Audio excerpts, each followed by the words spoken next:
Well, good friends, here we are. We've made it to finals week, which for a lot of students has a lot of different emotions attached to it. You perhaps feel a little bit anxious as you're wrapping things up. Perhaps you feel overwhelmed because you have other things coming at you. And then it's in the middle of the holidays, which always adds to the beauty and the challenge all at the same time. I don't know about you, but sometimes I get really distracted. I'm trying to focus on this and finishing it up, but then I'm trying to anticipate what's happening down the road. But let me frame finals week in the spirit of the liturgical calendar of which we are in as well. We commence finals week as we also commence Advent, and Advent is this space of anticipation.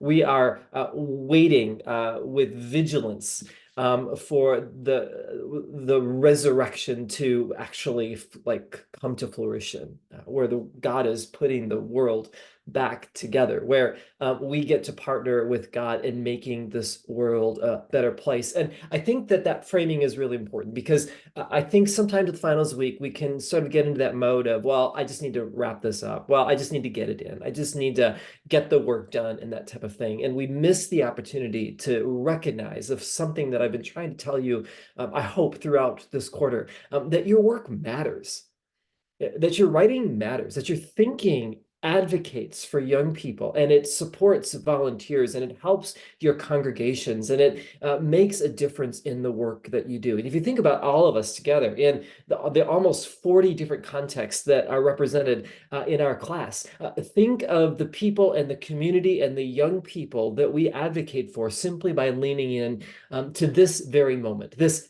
Advent-ish moment, this finals moment where everything begins to come together, and we have the opportunity to try to synthesize our ideas, confront some of the challenges or ideas that we feel like we want to take forward, push through to take this beyond just theory to practice, and to lean in to our roles in ways that God calls us to, because what we've been invited into is to think and to pray and to lead people in a direction, shepherding them where we feel like they need to go. So as you sort of enter into this week, as you reflect on the work that you have done in this class, as you have taken stock in maybe the emotions or the ideas that have inspired you or challenged you, I hope that you recognize that this is holy ground. This is an act of worship. This ending is not really an ending. It's almost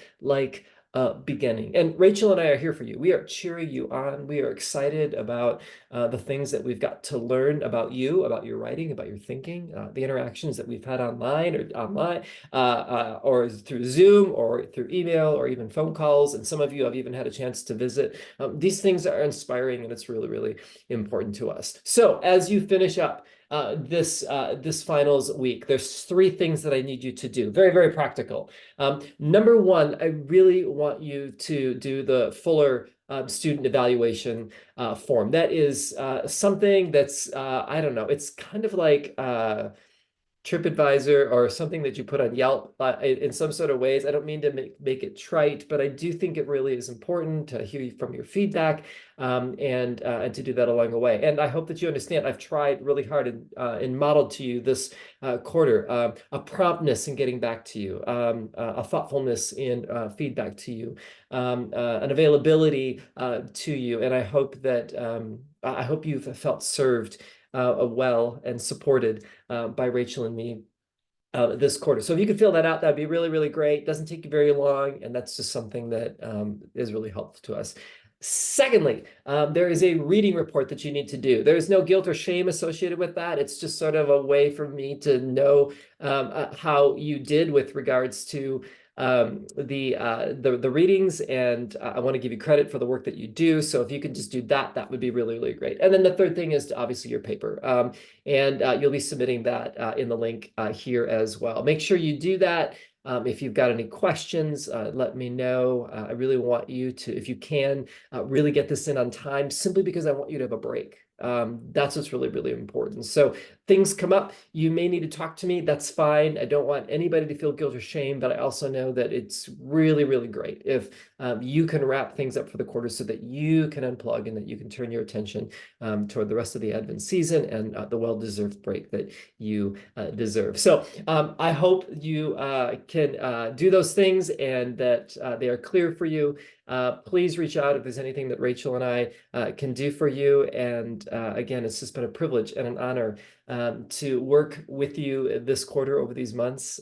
It always is a thrill to be with people that share a kindred spirit for advocating for young people, and I'm just in it with you. So, my friends, may you know this Advent season, God's grace and peace.